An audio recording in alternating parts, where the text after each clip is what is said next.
Hey everybody, welcome to coding since. इस video में बात करने वाले कैसे हम नोड जेएस को इंस्टॉल करेंगे अपने मशीन पर और उसको यूज़ कर पाएंगे। यानी कि बेसिकली हमें पहले इन्वायरमेंट चाहिए, राइट, नोड जेएस का, ताकि नोड जेएस का कोड बेसिकली अपने मशीन समझ पाए। तो उसके लिए हमें उस इन्वायरमेंट में जाना पड़ेगा, यानी कि उसके लिए हमें पहले नोड जेएस को इंस्टॉल करना पड़ेगा मशीन पर। तो उसके लिए गूगल पर हम जाएंगे और नोड जेएस टाइप करेंगे और पहला जो लिंक है node.js.org, उस पर जाएंगे। यहाँ पे दो डिफरेंट वर्जन दिख रही है, एक रिकमेंडेड फॉर मोस्ट यूज़र, दूसरा है लेटेस्ट, राइट। सो भाई लोग, यहाँ समझने वाली ये बात है कि वर्जन जो है हमेशा चेंज होती रहती है, क्योंकि नोड जेएस पे काम होता रहता है, राइट। उसको इम्प्रूव कर रहे होते हैं, जो भी इसको मेंटेन कर रहे हैं उनकी टीम, उसमें जो भी बग है उसको फिक्स करते हैं और एक नया वर्जन अपलोड करते हैं, फ्रेश, राइट। इसलिए वर्जन हमेशा चेंज होती मिलेगी आपको, लेकिन आप इसमें से कोई भी एक इंस्टॉल कर सकते हैं और जब भी आप यूज़ करेंगे तो सारी चीज़ें सपोर्ट करेगी जो भी हम इस वीडियो में पढ़ने वाले आगे, राइट। तो लेट्स से मैं इंस्टॉल करता हूँ 18, ठीक है। इसको इंस्टॉल करने का सिंपल सा तरीका है, जो भी फाइल डाउनलोड हुई आप उसको ओपन करेंगे विंडोज़ पे, राइट। मैक का अलग प्रोसेस रहेगा और फिर आप यहाँ पर उसको नेक्स्ट नेक्स्ट करते करते आगे तक जाएंगे और जो भी डिफ़ॉल्ट सेटिंग मिलेगी उसको अप्लाई करते जाना है, यानी कि कुछ भी नहीं छेड़ना, बस नेक्स्ट नेक्स्ट नेक्स्ट।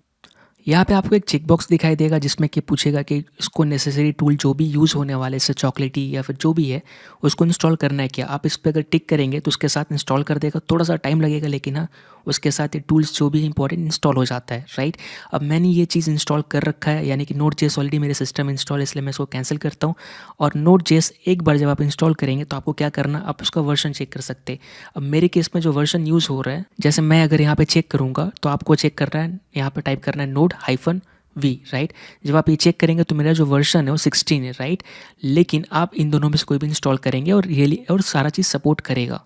अब लेट्स से कि कभी कभी ज़रूरत होती है कि आपको अलग अलग नोड जेएस की वर्जन की ज़रूरत होती है, राइट। सो इसके लिए हमें क्या करना पड़ेगा, यानी कि हमें हमेशा नोड जेएस यहाँ से इंस्टॉल करना पड़ेगा, नहीं। इसके लिए हम यूज़ करेंगे NVM, यानी कि नोड वर्जन मैनेजर, और NVM इंस्टॉल विंडोज़, राइट। अब यहाँ पर मुझे लिंक मिलेगी जहाँ से मैं इंस्टॉल कर सकता हूँ, ठीक है। यहाँ पे आपको नीचे जाना और यहाँ पे बेसिकली एक गिटहब का लिंक मिलेगा और यहाँ से आप बेसिकली इंस्टॉल कर सकते हो। सो मैं नीचे जाऊँगा यहाँ पर और यहाँ पे डाउनलोड नाउ, राइट।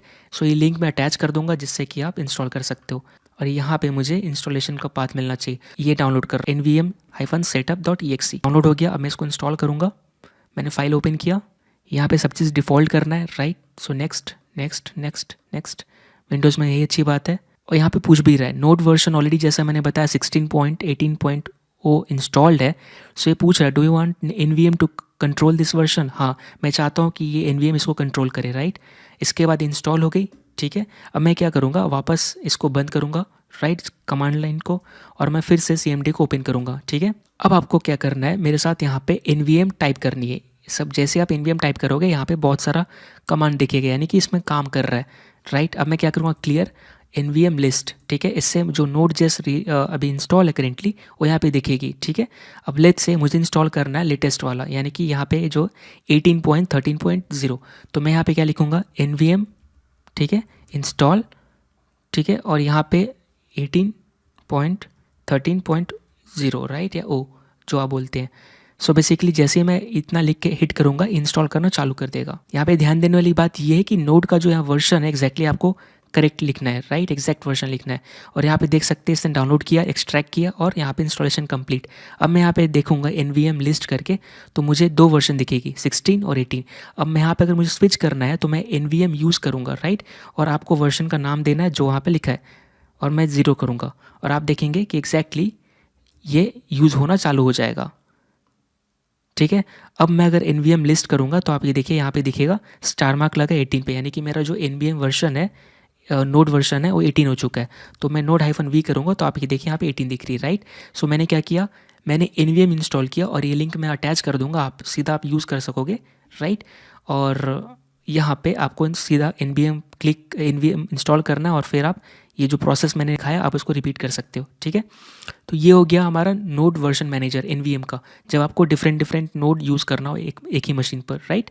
सो अब यहाँ पे हम यूज़ करना चाहते हैं एडिटर। हमारे पास बहुत सारे एडिटर है, जैसे कि फ्री ओपन सोर्स एडिटर है जो VS कोड है हमारा फेवरेट। आप चाहे तो अगर एक्स्ट्रा पैसा है तो आप पे कर सकते हो, वेबस्टॉर्म यूज़ कर सकते हो, राइट, ये जेटब्रेन की ओर से है। आप चाहे तो सबलाइम भी टेक्स्ट एडिटर यूज़ कर सकते हो, ये भी बढ़िया है। चाहे तो ब्रैकेट भी यूज़ कर सकते हो, ये भी एक अच्छी ओपन सोर्स है। नहीं तो नोटपैड जो है हमारा पुराना, वो भी यूज़ कर सकते हो। और ज़्यादा एडवांस यूज़ करना है तो फिर आप वर्डपैड भी यूज़ कर सकते हो या फिर MS वर्ड भी यूज़ कर सकते हो जो माइक्रोसॉफ्ट का है, तो आपकी चॉइस है। और सो गाइस मैंने ऑलरेडी VS कोड इंस्टॉल कर रखा है, तो मैं क्या करूँगा, जहाँ पर मुझे एडिटर यूज़ करना है, यानी मैंने एक फ़ोल्डर बनाया Node.js कोर्स नाम से, राइट। मैं वहाँ पे ऊपर ऊपर क्लिक करूँगा एड्रेस बार में, राइट, और वहाँ पे टाइप करूँगा CMD और एंटर हिट करूँगा, ठीक है। जैसे मैं एंटर हिट करूँगा एक CMD खुल जाएगा, और बेसिकली CMD ओपन होने के बाद जो लोकेशन दिखेगी वही लोकेशन है जहाँ से आपने CMD ओपन किया है। अब मैं यहाँ पे टाइप करूँगा कोड और डॉट राइट स्पेस देकर एक नया VS कोड विंडो ओपन होगा, और यहाँ पे कोई भी फाइल्स नहीं है। अब मैं क्या करूँगा, अपने CMD को बंद कर दूँगा। आप चाहे तो यहाँ पर ही Node.js यूज़ कर सकते हो, यानी कि अगर यहाँ पे मुझे इंटरेक्टिव कमांड लाइन इंटरफेस चाहिए तो मैं क्या करूँगा, नोड टाइप करूँगा और एंटर कर दूँगा, ठीक है। यहाँ पर बेसिकली आप बेसिक कैलकुलेशन मैथ्स कर सकते हैं, राइट। यहाँ पे बेसिक कुछ भी कर सकते हो, जैसे कि आप where a इक्वल टू मैं 4 रख कर रहा और फिर मैं a प्रिंट करूँगा तो 4 आ जाएगा, राइट। सो बहुत सारे चीज़, नेम इक्वल टू मैं अगर रोहित कर रहा, ठीक है, और मैं अगर नेम प्रिंट करूँ तो ऐसा कर सकते। लेकिन अपने को VS कोड में यूज़ करना है, एडिटर में यूज़ करना है, ना कि कमांड लाइन में। सो अब ताकि अपने को अच्छा एक्सपीरियंस मिले और वहाँ पे हम ज़्यादा सीख पाएंगे, तो मैं इसलिए कमांड लाइन को बंद कर रहा और मैं आ रहा VS कोड में, ठीक है। अब यहाँ पे मैं एक फ़ाइल बनाऊँगा, आप कुछ भी दे सकते हो, या फिर आप यहाँ पे दे सकते हो माई फर्स्ट ऐप। स्पेलिंग थोड़ा मेरा रॉन्ग होता है, लेकिन हाँ एट द एंड मैं फ़ाइल बना लेता हूँ। सो ये मेरी फ़ाइल की नाम है माई फर्स्ट ऐप डॉट जेस। अब यहाँ पे कुछ भी कर सकते हो, कंसोल डॉट लॉग कर सकते हो, राइट। यहाँ पे हेलो वर्ल्ड, राइट, मतलब जन्म लेने के बाद ये पहला चीज़ हम यहाँ देखते हैं। अब रन करना है तो टर्मिनल पे क्लिक करना है, न्यू टर्मिनल, इसको मैं ऊपर लाऊंगा, राइट, और टर्मिनल को मैं थोड़ा ऊपर खसका देता हूँ। और यहाँ पे आप देख सकते हैं, इसको रन करने के लिए मैं क्या करूँगा, node my hyphen first hyphen app dot JS लिखना है। आपको क्या करना है, अगर आपको शॉर्टकट यूज़ करना है, नोड लिख कर आप सिर्फ पहला 2 अक्षर या कोई भी मैचिंग लिखिए और उसके बाद टाइप क्लिक करिए, फिर ऑटोमेटिक पूरा का पूरा फाइल आ जाता है। फिर आप एंटर क्लिक करेंगे तो आप देखिएगा जो भी हेलो वर्ल्ड लिखा गया था यहाँ पे दिख रहा है, राइट।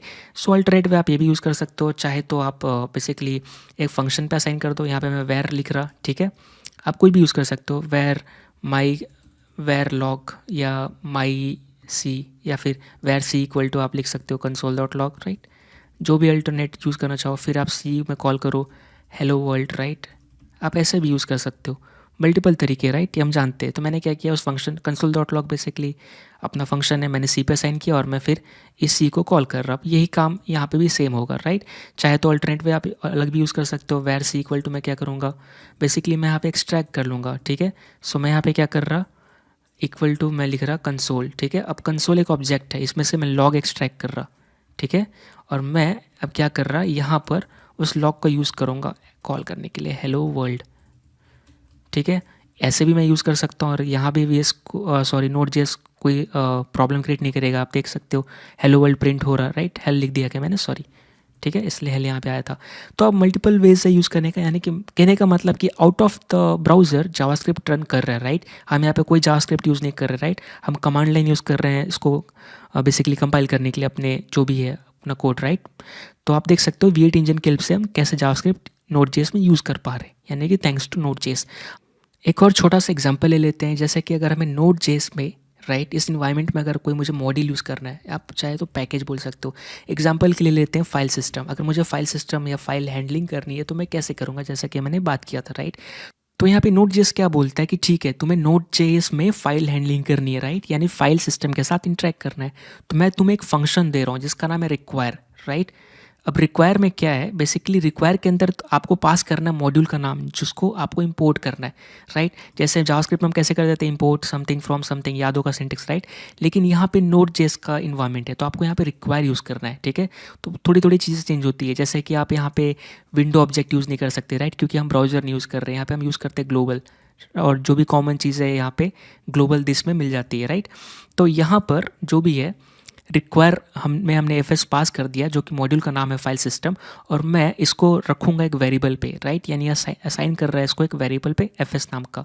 अब FS के ऊपर मॉड्यूल बैठा हुआ है, राइट, और मैं ये फंक्शनैलिटी को इस फाइल में यूज़ कर सकता हूँ, यानी कि my first app dot JS में।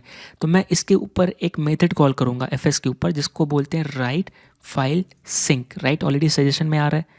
अब यहाँ पे मुझे यहाँ पे देना फाइल का नाम इंक्लूडिंग पाथ, क्योंकि मैं चाहता हूँ कि मेरा जो फाइल बने वो करेंट डायरेक्टरी में बने, तो मुझे पाथ देने की ज़रूरत नहीं, तो डिफ़ॉल्ट पाथ लेगा। आप कुछ भी दे सकते हो, हेलो, हाय, तो मैं दे रहा test.txt फाइल का नाम, यानी कि मैं टेक्स्ट फाइल बनाना चाहता हूँ करेंट डायरेक्टरी में। और दूसरा कॉमा दे के आपको देना है कंटेंट का नाम, सॉरी कंटेंट का डिस्क्रिप्शन या डिटेल, राइट। तो मैं यहाँ पे दे रहा हूँ दिस इज़ अ टेस्ट, ठीक है, ऐसे रोहित लिख दिया मैंने अपना नाम, ठीक है। अब मैं यहाँ पे क्या कर रहा, मैं अब इस फाइल को रन करूँगा, बस इतना ही सा करना था।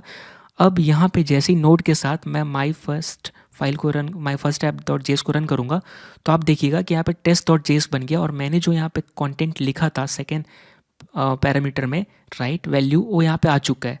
यानी कि पहला फाइल का नाम था और दूसरा जो कंटेंट लिखना है वो देते हैं। और आप देखिए कैसे ये हमारे हार्ड ड्राइव पे या हार्ड डिस्क पे फाइल बन चुकी है, ठीक है। तो इसको मतलब कि क्या, फाइल सिस्टम एफएस मॉड्यूल को यूज़ कर सकते हैं फाइल सिस्टम के साथ इंटरेक्ट करने के लिए। हार्ड डिस्क पे आपको जो भी स्टोर करना है, जो भी रीड एंड राइट करना है, राइट।